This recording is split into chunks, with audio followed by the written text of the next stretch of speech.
Good afternoon, St. Andrew. Today is the birthday of everyone's favorite Presbyterian minister. Unfortunately, not me. That would be Mr. Fred Rogers. So I thought I'd tell you all a story from his life.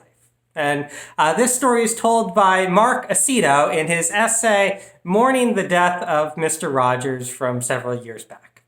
This is a sad day in the neighborhood, Mr. Rogers, gay men, and me.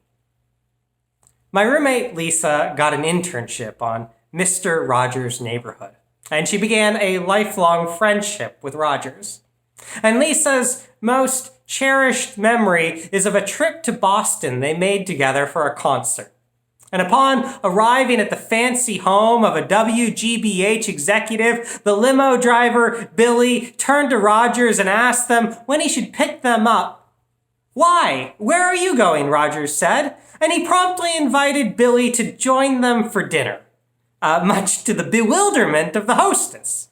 And on the way back to the hotel, Rogers sat in front so he could find out more about Billy. And when he discovered that they'd be passing by Billy's house, Rogers suggested that they stop to meet Billy's parents. "So there we all are," Lisa said, "getting out of the limo in the middle of West Roxbury, Massachusetts, to meet the driver's parents.